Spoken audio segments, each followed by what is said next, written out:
What if a single discovery could end a war or end the world? In the shadows of World War II, a silent race began. Not with armies, not with tanks, but with equations and the power hidden inside the atom. Scientists feared that Adolf Hitler might unlock a weapon unlike anything in history. So, in response, the United States launched a secret project, one that would gather the greatest minds of a generation, led by Robert Oppenheimer.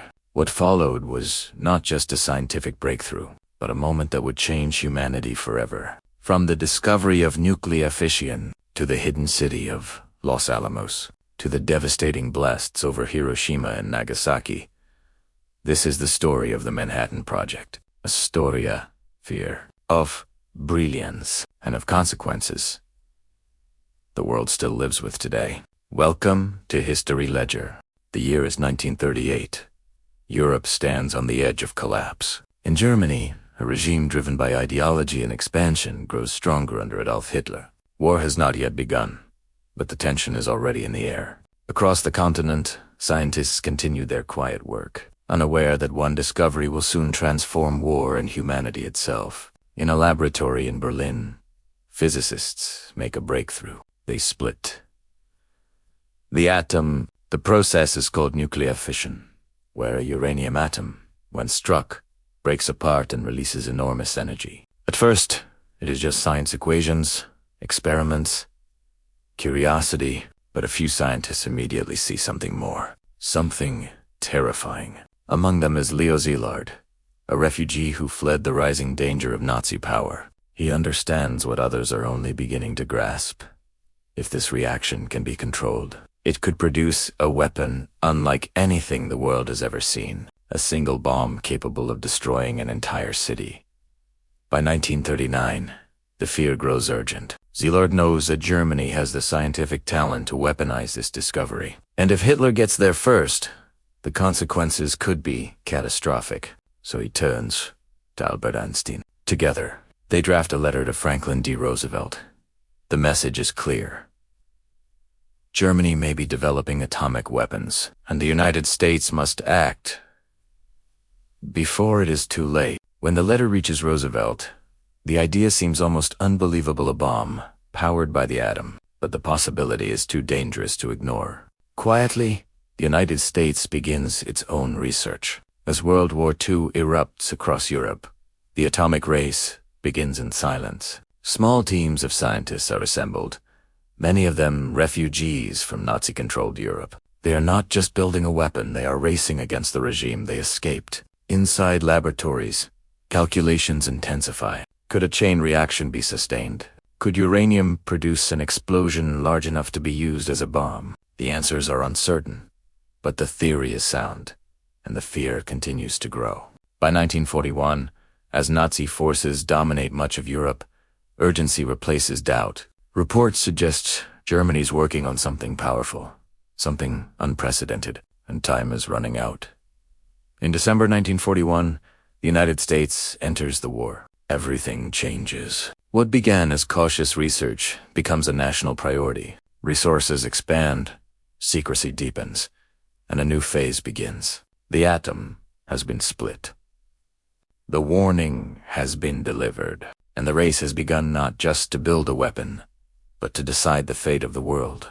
By 1942, what began as scattered research transforms into something far greater. The United States launches a classified program known as the Manhattan Project. Secret effort so vast that even many working on it do not know its true purpose. Under the authority of Franklin D. Roosevelt, an invisibly network of laboratories, factories, and test sites rises across the country. To lead this effort, the government chooses Robert Oppenheimer, a brilliant and complex physicist. Oppenheimer gathers some of the greatest scientific minds of the era, many of them refugees from Europe, all working toward a single goal: to unlock the power of the atom before Nazi Germany does. In the remote deserts of New Mexico, a secret town is built. It does not appear on maps, and it has no official name. This is Los Alamos. Behind guarded fences, thousands of scientists, engineers, and families live in isolation. Every letter is censored, every conversation monitored, even among themselves. Many only understand fragments of the project. Here, ideas become blueprints, and blueprints become weapons. The scale of the Manhattan Project grows beyond imagination. Over 130,000 people are involved. Entire cities rise in places like Oak Ridge and Hanford, where factories operate day and night, enriching uranium and producing plutonium. The cost rises into billions, but failure is not an option. Because somewhere across the ocean, Germany might be doing the same at Los Alamos. Scientists face the challenge of turning theory into reality. Two bomb designs emerge. One uses uranium, simpler in concepts but difficult to produce. The other uses plutonium, more complex, but potentially more powerful. They are given deceptively simple names: Little Boy and Fat Man. But as the work intensifies, so does the pressure. Deadlines tighten, uncertainty lingers, and some scientists begin to question their role. Are they ending the war, or creating a weapon that will haunt humanity forever? Oppenheimer himself fears this weight. By 1944, intelligence suggests that Germany's atomic program is not as advanced as once feared. The race may not be as close as they believed. But by now, the project cannot be stopped. Too much has been invested, and the weapon is nearly complete. As 1945 approaches, preparations begin for the final test. No one knows exactly what will happen. Some predict success, others fear failure. A few even worry about consequences beyond imagination, but there is no turning back. In silence, they have built it a weapon born from fear, shaped by brilliance, and shadowed by doubt. In July 1945, in the remote desert of New Mexico, the final moment arrives. A device rests atop a steel tower, the result of years of research and the work of thousands. The test is called Trinity. Before dawn, the countdown begins. Observers watch from miles away as silence stretches across the desert. Then, in an instant, a flash brighter than the sun fills the sky. The ground trembles, and a fireball rises, forming a towering cloud of light and destruction. The atomic age has begun. Among those watching is J. Robert Oppenheimer, who recalls words from the Bhagavad Gita.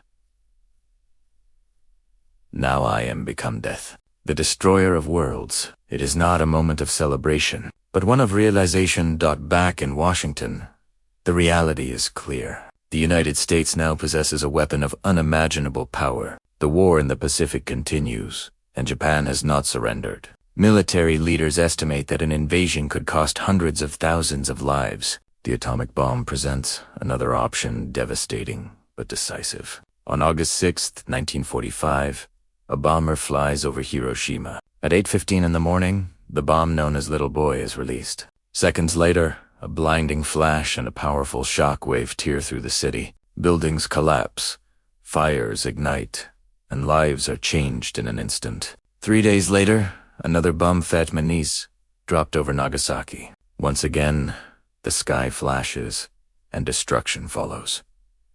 Days later, Japan announces its surrender, bringing World War II to an end. For many, the bombs are seen as the force that ended the deadliest conflict in history. For others, they mark the beginning of something far more uncertain. In the aftermath, the scientists reflect. Some feel relief, others regret. They had succeeded in their mission, but at a cost that cannot be measured. The Manhattan Project ends, but its legacy begins. The world enters the nuclear age, where peace exists alongside the possibility of total destruction.